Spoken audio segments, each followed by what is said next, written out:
साथियों नमस्कार। ये हमारा सरसों का खेत है और इस खेत में हमने अपने खाने के लिए कई प्रकार की सब्जियां भी उगाई हुई हैं। जैसे उधर पालक हो गया, सोया मेथी, धनिया हो गई, मूली हो गई, मिर्च हो गया, बैंगन हो गया, लौकी हो गया। इस प्रकार से विभिन्न सब्जियों का उत्पादन मैं स्वयं करके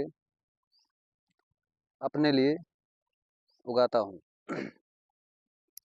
इसमें किसी भी प्रकार का कोई पेस्टिसाइड मैं नहीं डालता हूँ, कोई भी कीटनाशक नहीं डालता हूँ। कीटनाशक यदि डालने की आवश्यकता होती है तो मैं नीम के पत्ते उबाल कर उसको छिड़काव कर देते हैं, तो वो कीटों को समाप्त करता है और फसल की सुरक्षा करता है। और इस प्रकार से हम पेस्टिसाइड से बच जाते हैं। इस समय हम देख रहे हैं कि बहुत ही कम उम्र में किसी को हार्ट अटैक हो रहा है, किसी को ब्रेन हैमरेज हो रहा है, तरह तरह के असाध्य रोग हो रहे हैं। और हम लोग के कानों पर जूं तक नहीं रेंगती है कि इनका कारण क्या है। इनका कारण कुछ और नहीं, हमारे विभिन्न प्रकार के जो मार्केट में खाद्य पदार्थ मिल रहे हैं, यही है।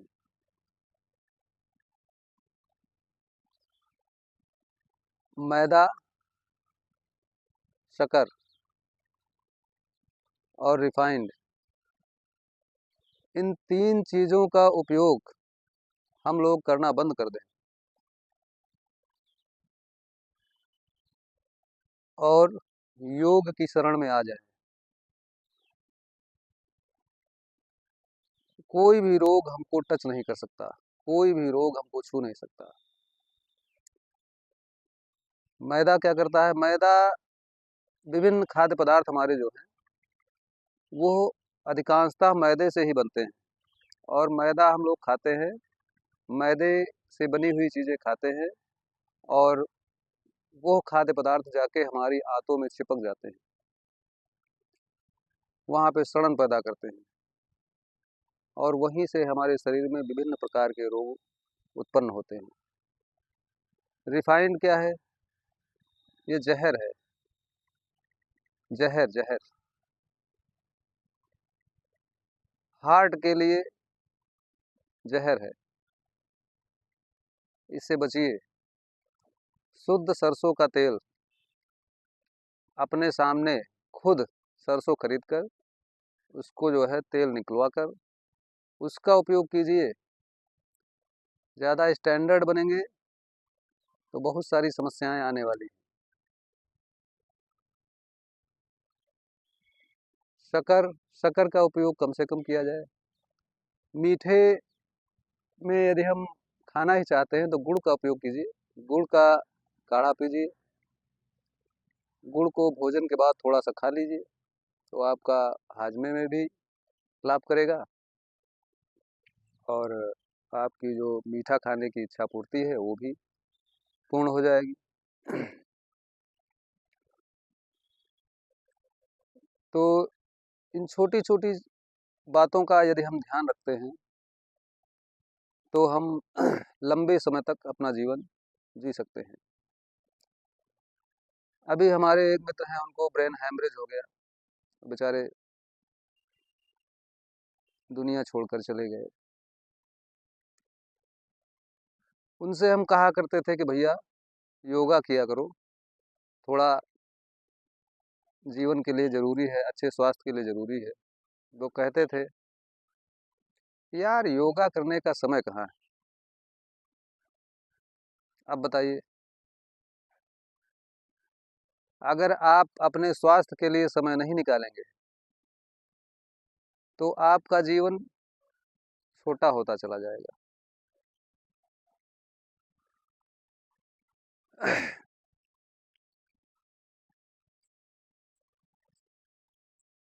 हम लोग जो कुछ भी खाते पीते हैं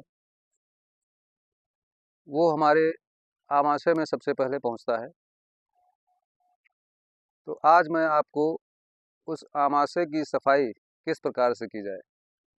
हम लोग बाहर की सफाई तो खूब करते हैं, मल मल के खूब ब्रांडेड साबुन से नहाते हैं, लेकिन शरीर के अंदर की सफाई का कोई ध्यान नहीं।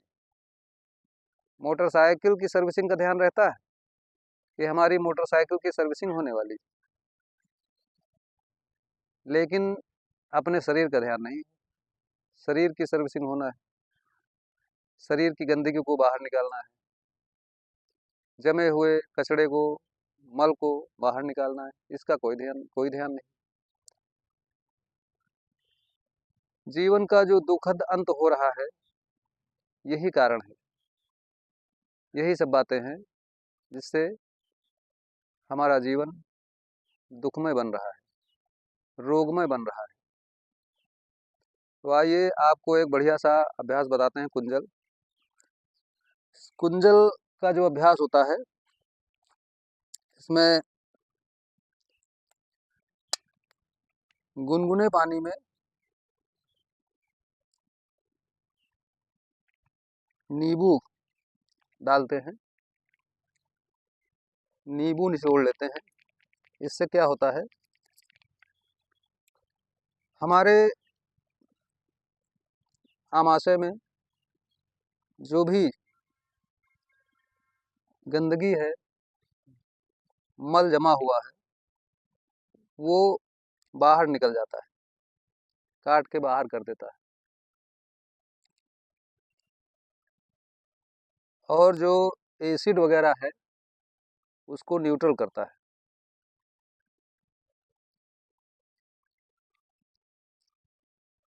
इस अभ्यास को करने के बाद शरीर बहुत ही हल्का महसूस होता है।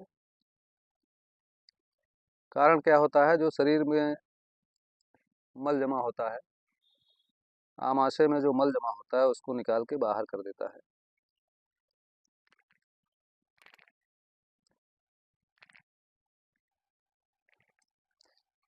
इसमें 2 से 3 नींबू निचोड़कर अभ्यास को हम कर सकते हैं। क्योंकि ये बड़ा नींबू है, इसलिए एक ही नींबू से काम चल जाएगा।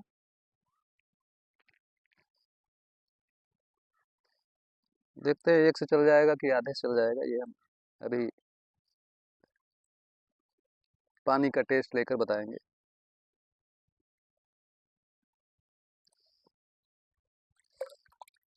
बहुत ही बढ़िया अभ्यास है।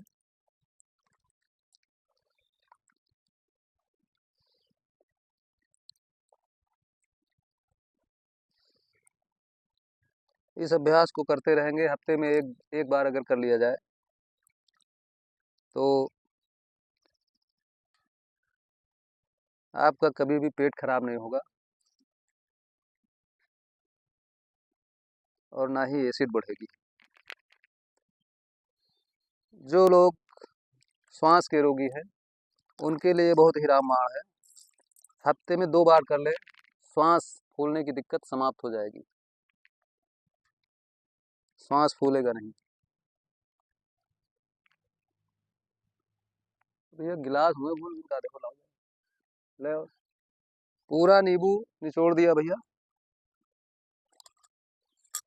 जिससे पर्याप्त मात्रा में हमारा पानी ठंडा हो गया। ये देखिए अब गर्म पानी इसी में डाल रहे हैं।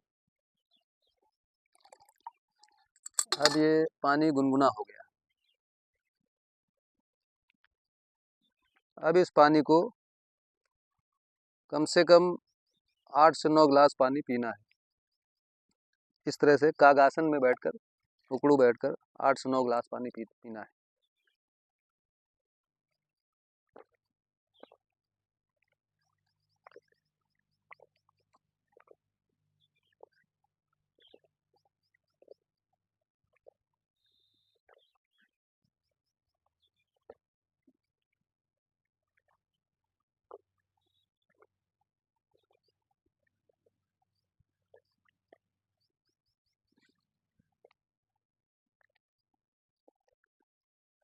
2 गिलास हुआ।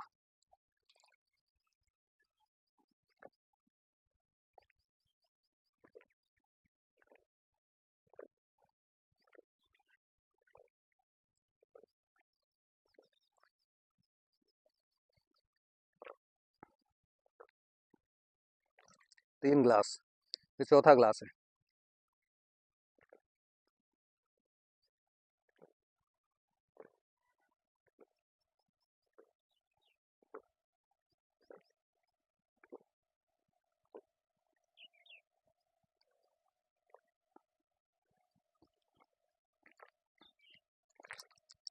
पांचवा गिलास।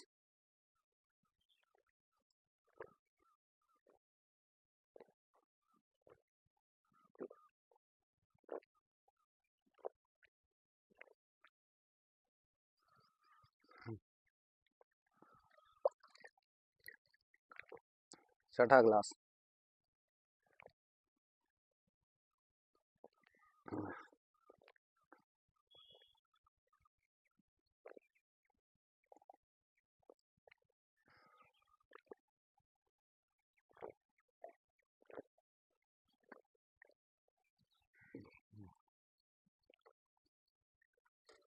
अब ये सातवां गिलास।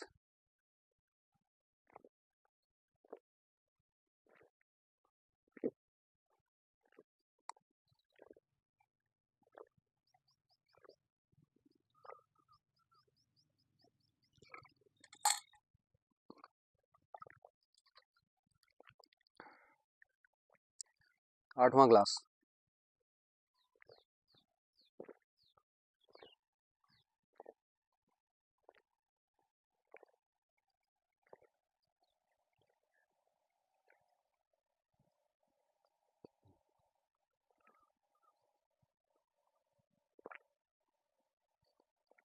आठ गिलास पूरे हो गए। एक गिलास और पीने का प्रयास करते हैं।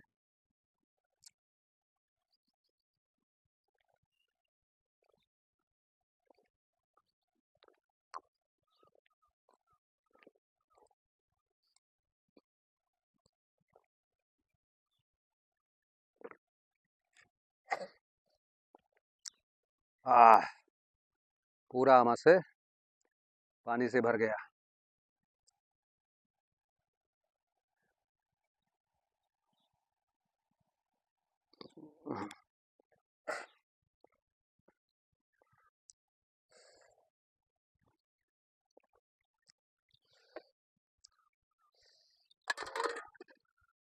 पर्याप्त मात्रा में पानी हो गया। अब इस पिए गए पानी को पलटी करके बाहर निकालना है।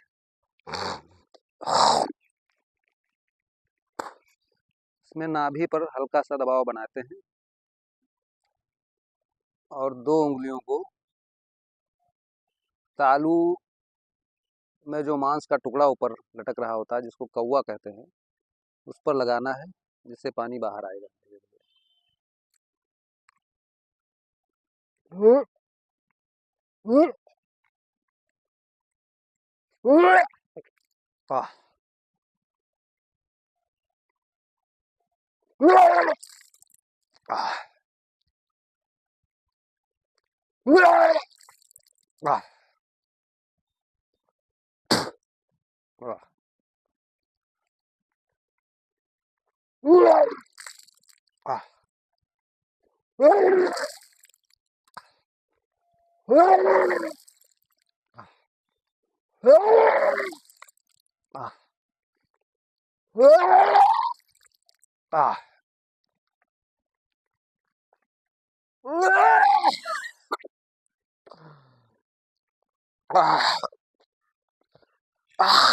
इस प्रकार से सारा पिया हुआ पानी उल्टी के माध्यम से बाहर आ गया।